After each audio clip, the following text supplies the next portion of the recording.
All right, folks, we're going to get started. I have a couple of housekeeping items to talk about first. We've had a very busy April, but May is going to be equally active. So leading off May 18th, we have a Victorian Ladies Tea. I know a couple of you in the audience already have tickets, so good job. It's a fantastic afternoon, so join us. That's May 18th, 2 to 4 p.m. in the Victorian Clark House. After that, May 21st through 25th, we're having a small sale here in the Armory of old books and some other items. So if you like antiques or old books, that's for you. If you don't like tea, or if you like tea and don't like old books, either or. So you're welcome for that.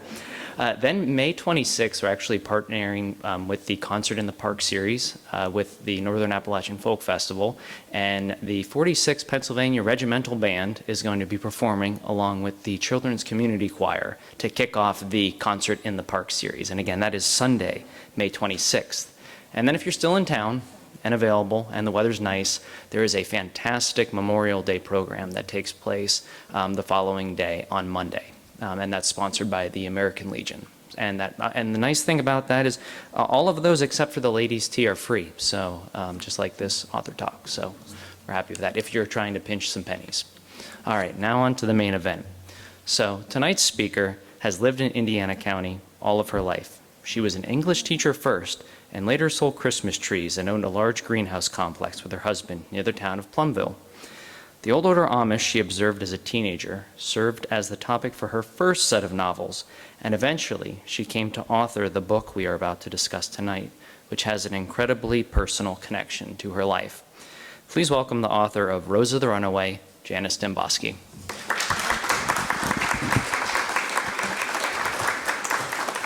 I only use this for one reason. I'm old. And I'm likely to fall over without it. Hope it doesn't crash. Well, I was expecting, a bunch of people, like a round table discussion. I was thinking maybe 5, 6 people. And I didn't know I was going to be back in the classroom. But Mindy, let me say that, not Wendy Mingonic. Mindy Wygonic gave me my opening joke. Kay Bird, anybody remember her? Kay Bird, who taught at the junior high for many years. Her husband, Gary Bird, was a tuba teacher. World known. Is tubist a word? It must be. And Kay and I met for lunch one day. First a walk, and then lunch. And we went for the walk, and then we went to Valley Dairy for lunch. And then she said, look, I have to go. And I said, I do too. I have to meet my daughter Kate at the mall. My daughter Kate takes a look at me and says, my mother, why are your eyebrows green? They were this color. I had accidentally picked up my daughter's eyeliner. And we lived in a log cabin in the woods, and it was kind of dark in there, and I couldn't. And Kay Bird walked with me, sat across from me, and never once said, your eyebrows are green. So I called her up, and I said, Kay, why didn't you tell me I had green eyebrows? She said, well, I'm not very fashion up to date, and so I thought it just must have been some new fashion statement. And I said, it's a statement, all right. But I have met some of you, I know some of you, and just met some of you, and I thank you for coming out. I have to tell you that I was terrified I wasn't going to make it tonight because I had a reaction to medication, as nobody can do but me. I react to, you say pill, and I react. And so I've been taken some things to undo the reaction. And I may be a little, I'm not drunk. How many of you have read Roza? Okay, I need to talk about Roza without spoiling Roza for the rest of you, with whom I hope will buy and read the book. Don't just buy it. And don't just lend it out to people. It always gets to me when people say, Oh, I book it. It's been all around my family. And I think, I didn't make any money on that. Took me 3 years to write the book, like 8 hours a day. But I know that's the way life is. If I could write them in invisible ink, I would. One-time reader.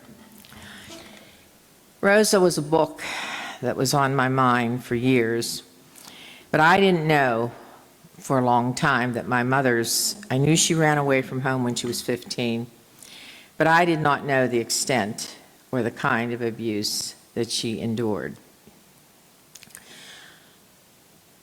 She didn't want to talk about it for obvious reasons.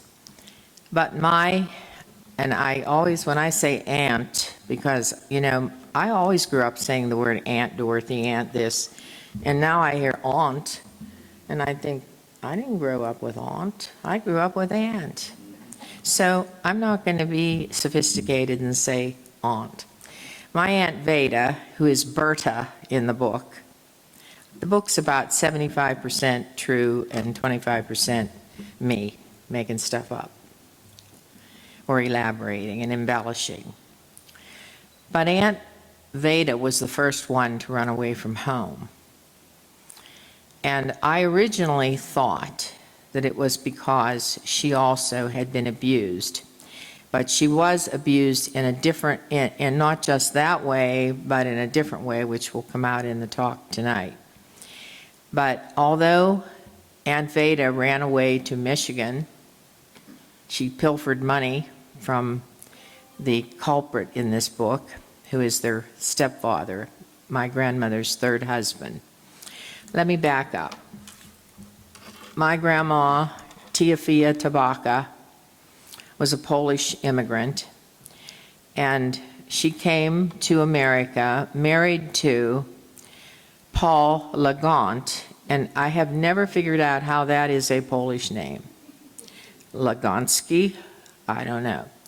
But they lived in the part of Poland that was split up by the Germans and Russians, so maybe that was the problem. But they came to America very, very young. Neither one of them spoke English at the time. And they had one little girl who was my Aunt Veda, and she grew up with different names. The family of the man she married, for some reason, called her Lottie, and I have never known that. Why? She was Aunt Veda.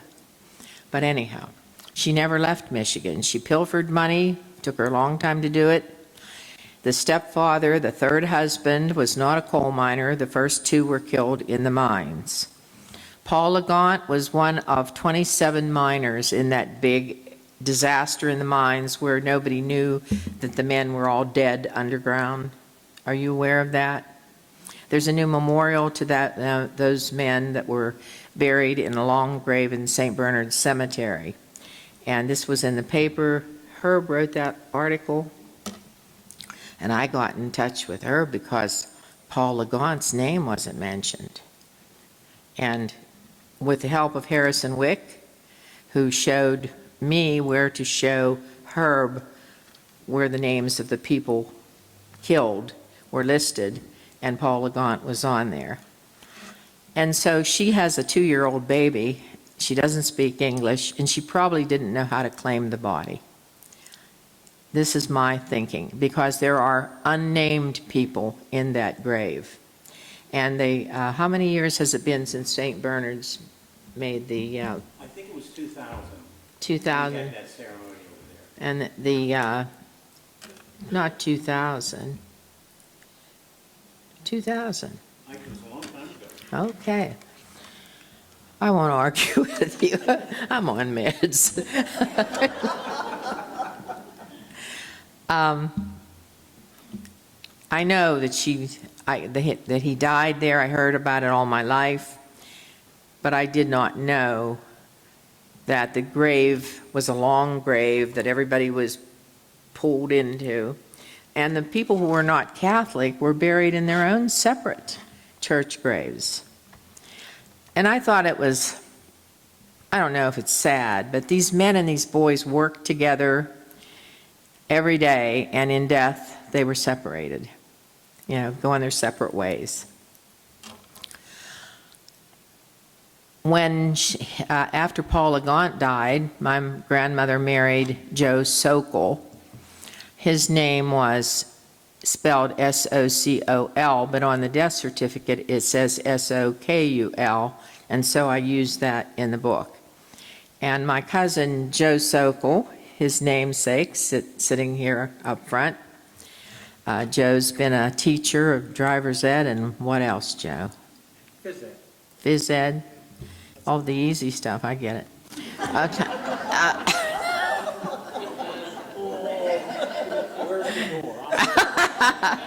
Well, I wanted to be a phys ed teacher. My father says, what will you do when you're 50? And he's right. What would I have done? Teach driver's ed. If you saw me drive, you'd never say that.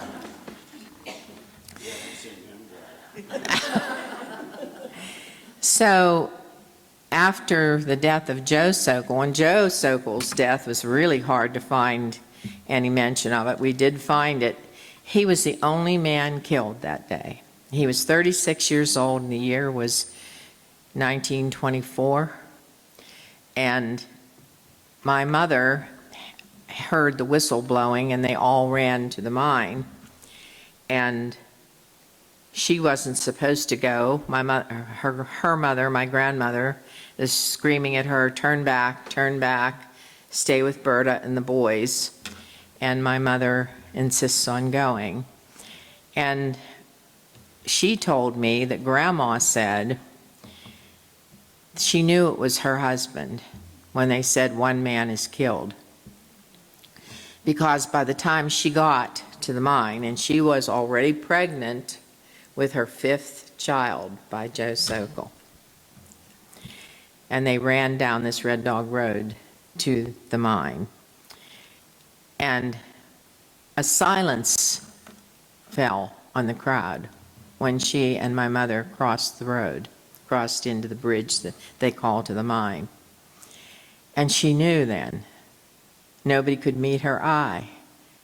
And they were escorted across there by silence, and that's when she knew her husband was the one who had been blown to bits.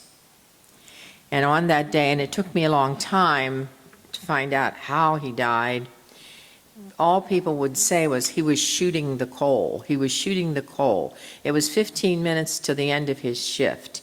He was shooting the coal. And apparently they wore these open flame lights, carbide, and he dropped a wire. And there was one man with him who was injured but not killed. And that man gave my mother and whoever wanted to know lots of information.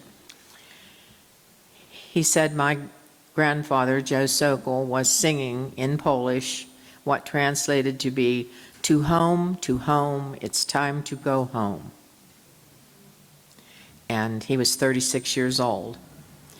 And when they brought him up and put him in Black Maria, which is what they called the wagons that pulled the dead or the injured from the mines, and they were trying to keep my grandma back. They didn't want her to see what was left of him.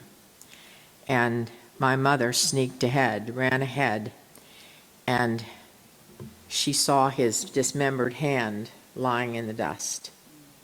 And she knew that was her father's hand.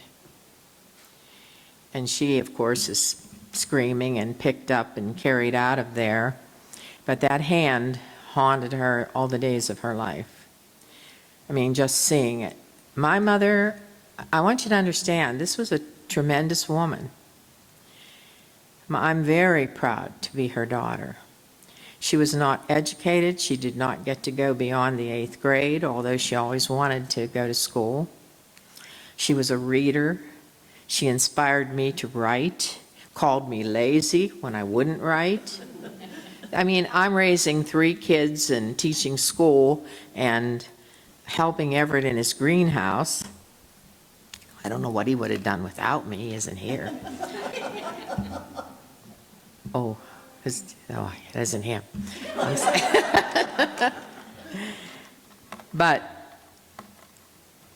where was I? See, I lose my thoughts. It's my train of thought. My mother wasn't educated, but she was smart as a whip. She was a reader, and she encouraged me, but she was highly neurotic. And it had a basis in abuse, running from sexual abuse, being beaten by her mother when she told her mother that the stepfather, I don't want to say his real name, I never say it. I give everybody fake names in the book, except for one. I kept it the same. She didn't ever get over seeing that hand. She was afraid of things. She was afraid of lightning. She was afraid of swimming. She knew somebody that drowned. She was afraid of wrecking cars. She wrecked a car when she was 19 and never drove again. That would have been okay if she had kept her fears to herself, but no, she passed them on to me.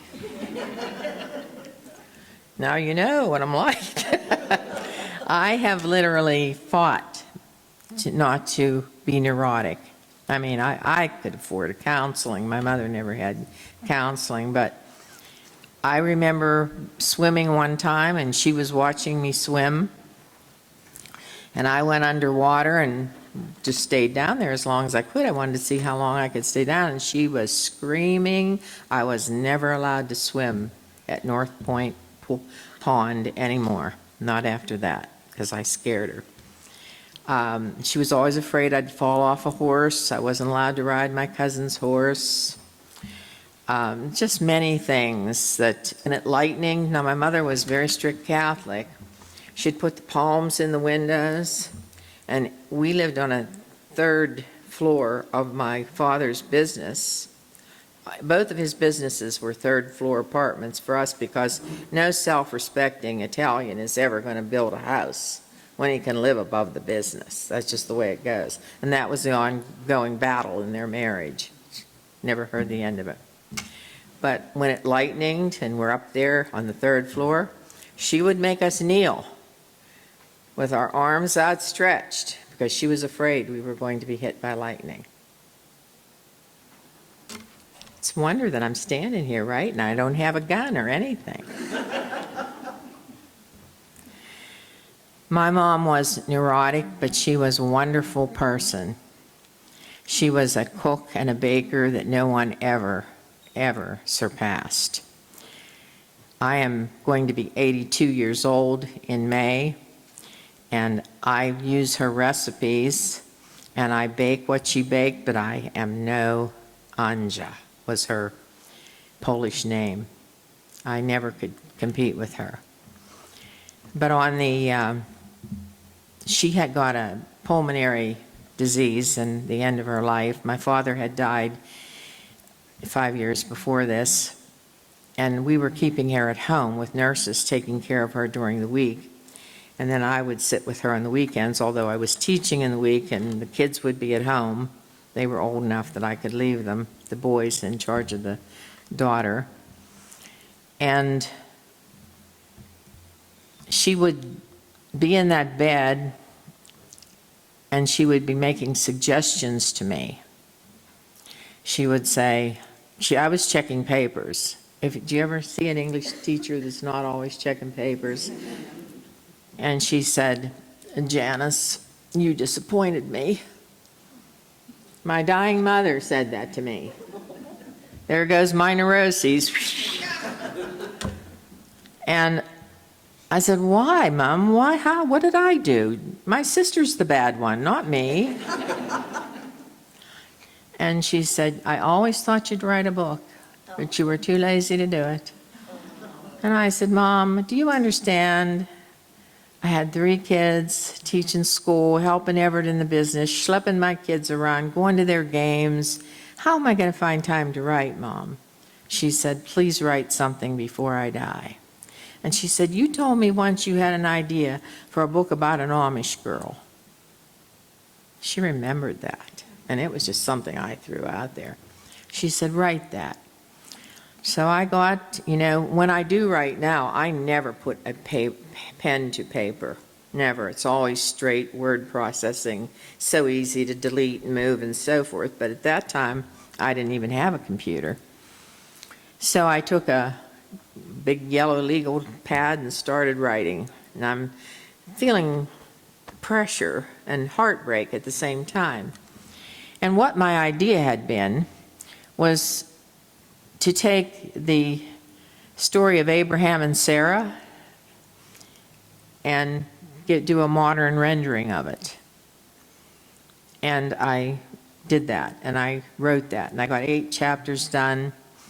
And I had decided I wasn't going to why would I make this stupid decision? She was right.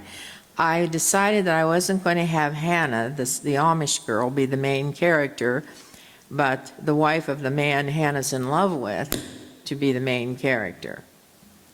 And my mother caught that right away, and she says, "She's got a mask. You got to understand, oxygen mask and oxygen going in this way too." And she says, "No, this isn't right." She went to the 8th grade. I have a master's degree. She was so right. She said, "You've got to have the Amish girl be the main character. She's the interesting one, not his wife." She was my very first editor, and when I finally finished that book, it took me years and years. I threw it in a drawer and couldn't work on it, didn't have time, didn't have the heart for it. And then I took a writing course at IUP. Lynn Alvine, I think, was the teacher for that workshop. And we were asked to bring in something we had written. So I thought, what have I written? So I brought, and by this time I was calling it the bondwoman, because the bondwoman means the servant girl in the Bible. And we sat in groups, and we were to read what we had written to our group members. And Kay Bird was in my group. Kay said, "This is great." And Kay was not the type of person. I mean, no, she wouldn't tell you had green eyebrows. Nothing like that. But if Kay didn't like something you had written, I had been in other, she would say so. She was a straight shooter. She said, "This is great. I can't stop thinking about those characters." And she kept nagging me and nagging me. So I finished it. I mean, it took me a few years. This is the first book. I'm getting back to Roza, don't worry. And I finished it, and then I started the traditional way of sending out query letters. I had to learn how to write query letters and get this big fat book of agents and find out how to send them to agents.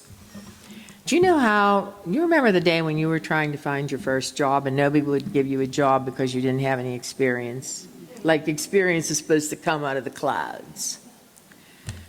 That's what I was getting back. Nobody would, I was learned, you do not send them any of your writing. You ask, you pitch your story, and then you ask if they'd like to read any part of it. So, and I was pretty good at pitching it. Nobody would say that they wanted to read it, even a page. They'd send it back with a magic marker, "Not for us, no first-time authors." And I'm like 70 years old, and I'm thinking, I don't have time for this baloney.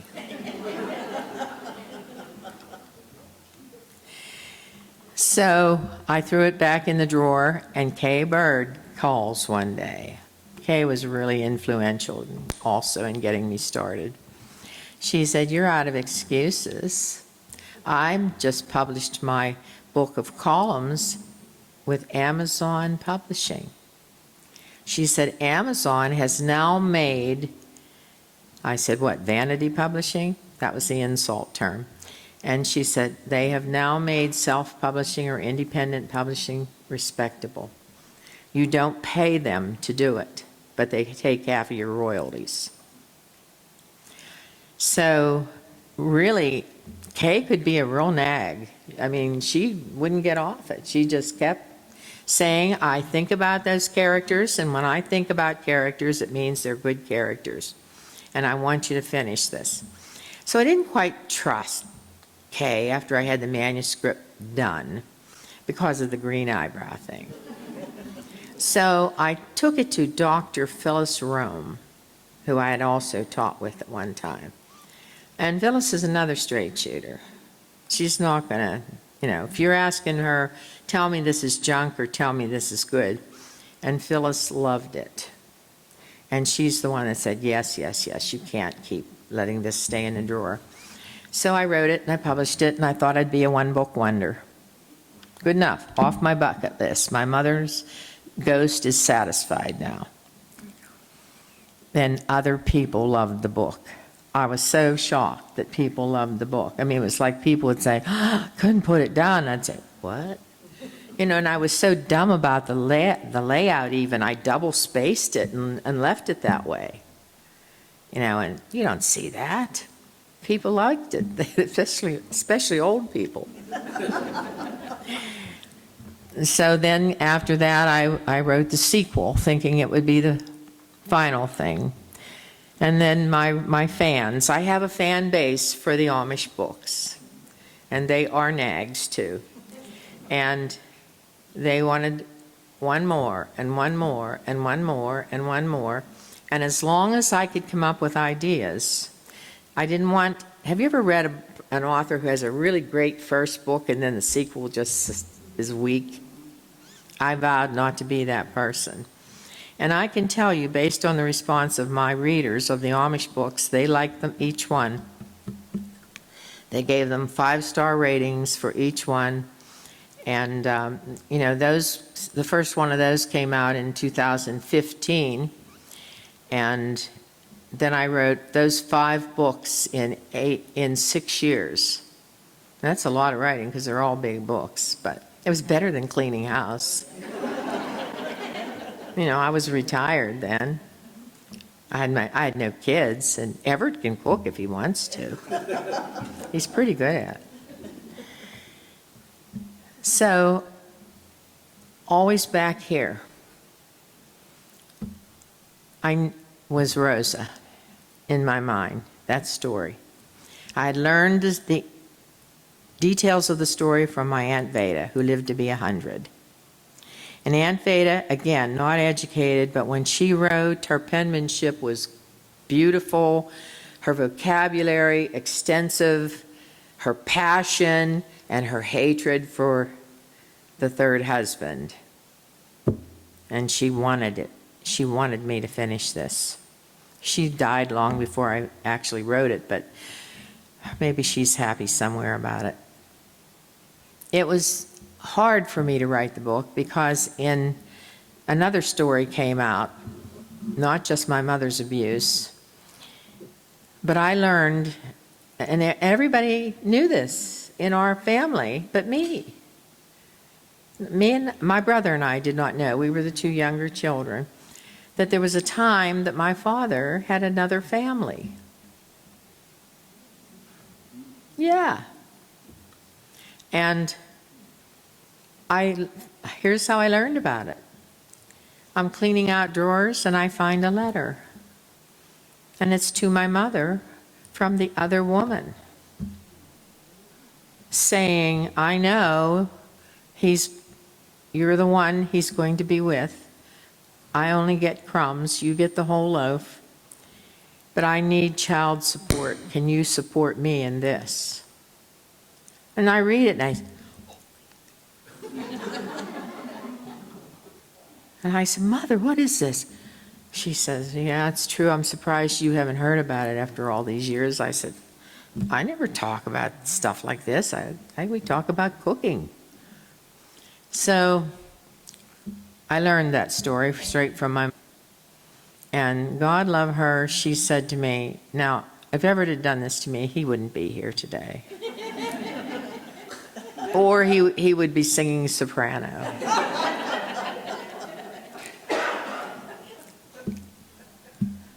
She said to me, when you get to that part, she asked me, are you going to write the story of you know who and his abuse? And I said, yeah, I will. She didn't say, I want you to.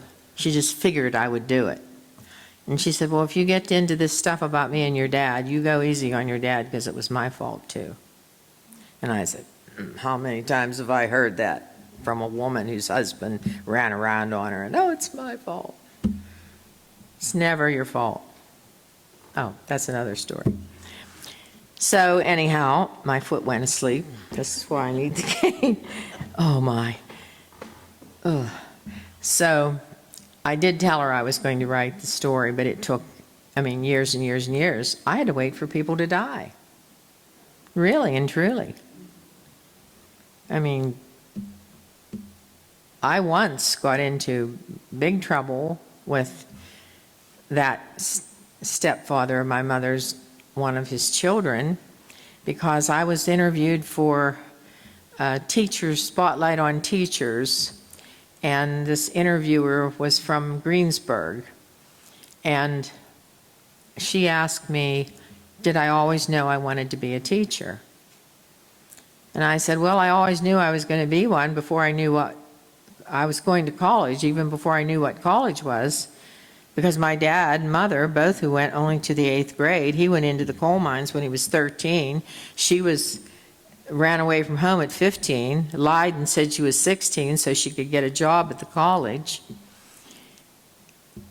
And I always knew that I would be going to college because that's all we heard, you're going to college.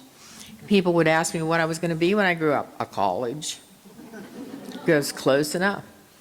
So I said to her, my parents never had an opportunity to even go to high school. And I said, my father was in mines when he was 13. There was no chance that he couldn't be.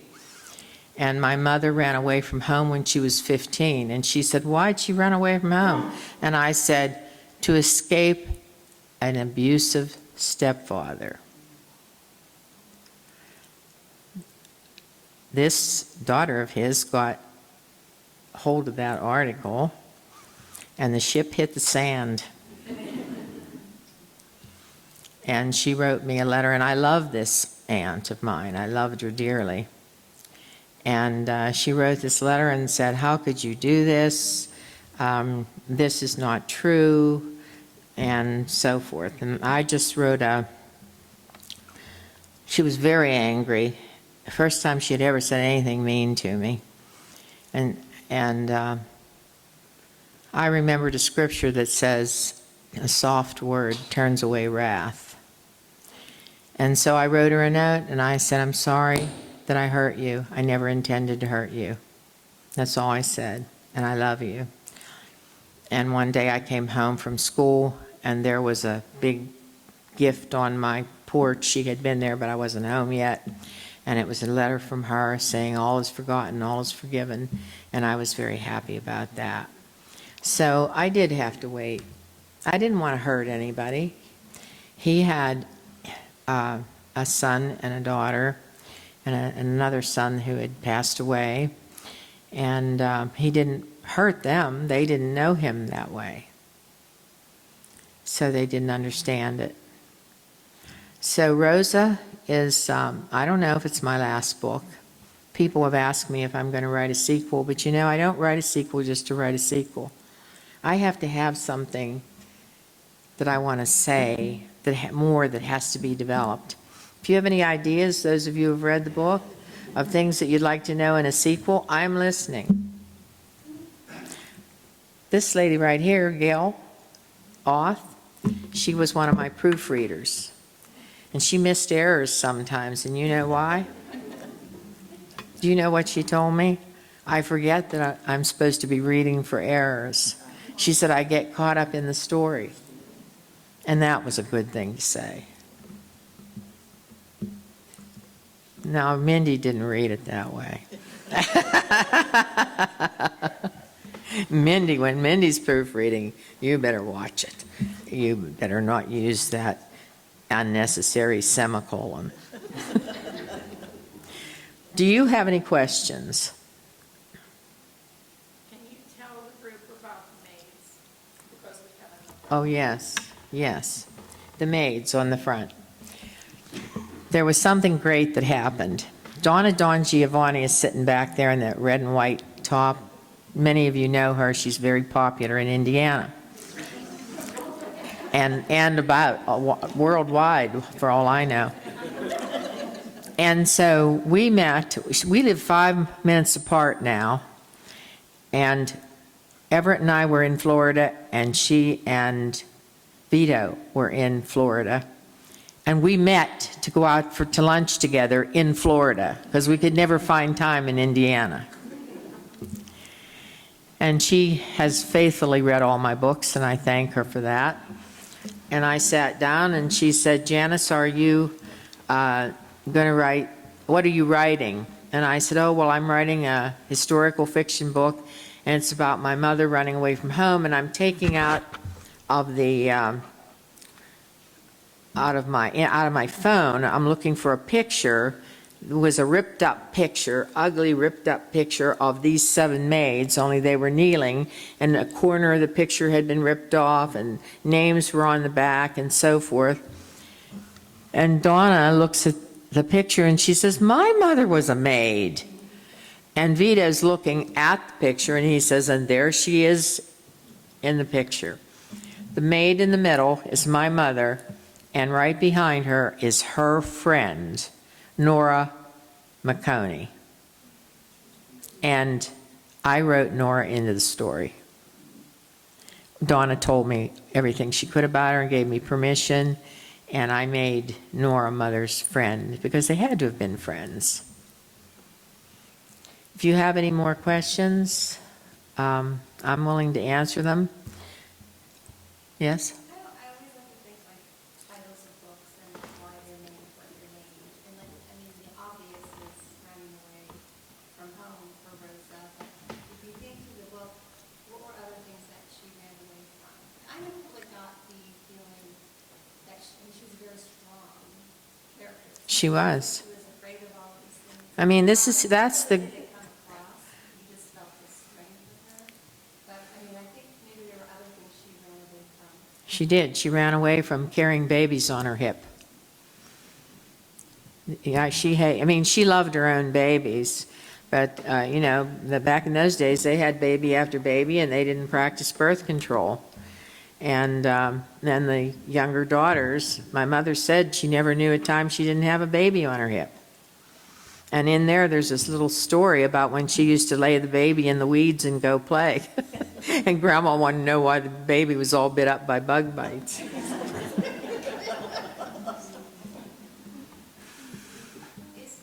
part true where the other woman died? No. No, I don't want to do spoilers, though, because a lot of these people didn't read the book. Yeah, we could talk about that when it's just you and me.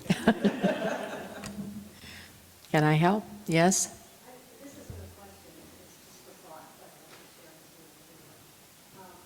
I think this book, like you said, a lot of the older people like it. And I just feel that a lot of the young women need to read this. They need to see where women came from, their grandmothers or great-grandmothers. Exactly. Exactly. Exactly. When my mother wanted to go to school, my father broke up with her.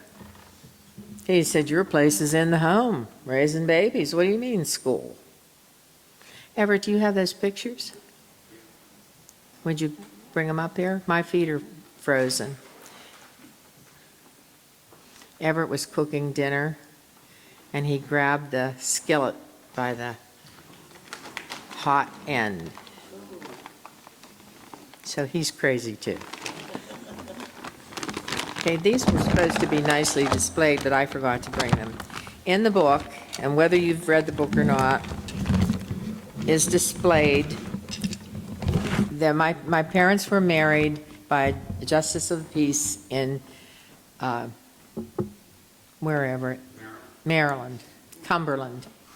And then when they were pregnant with their first child, they went to the Catholic Church and got married. And this satin gown, now look how skinny my mother was. Why didn't I get that? She was naked under here because the satin would cling to anything, and she's 3 months pregnant. That's not fair. I look like my dad. But anyhow, that was a borrowed gown, and there's a story in here about the borrowed gown, how it came to be. I don't know what all we have here. This is my mom and dad when they were newlyweds.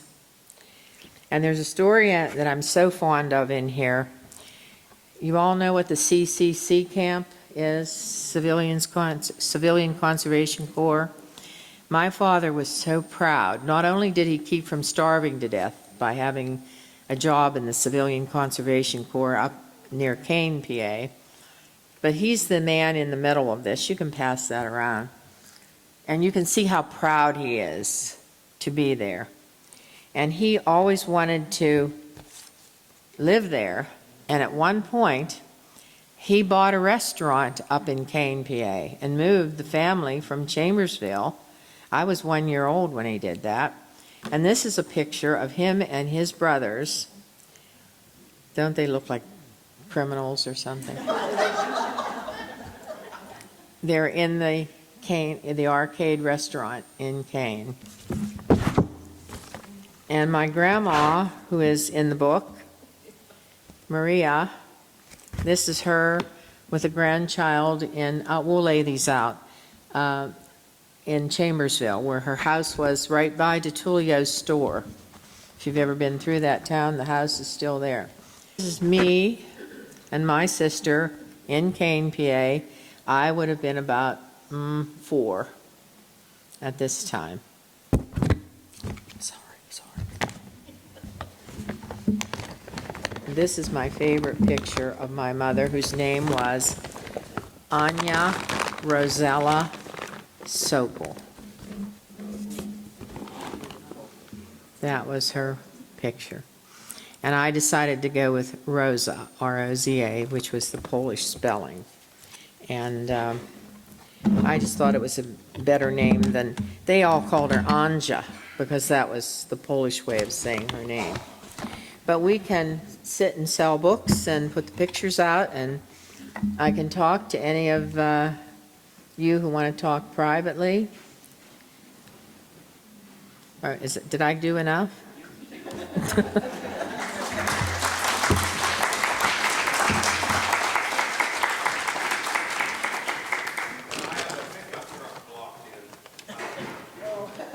I thought you were going to say.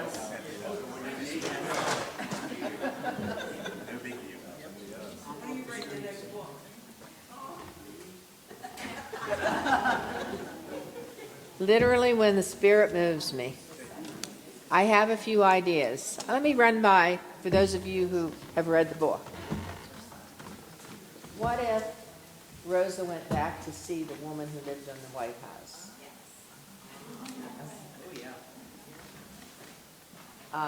She did go back and see Angelina in this book. What if we started the history of one of Rosa's children?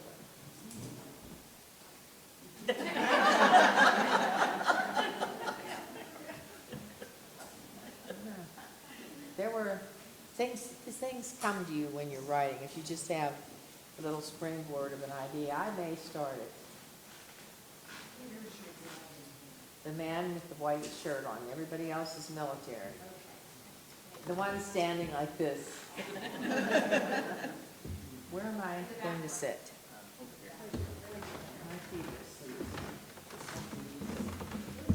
All right, thank you, Janice.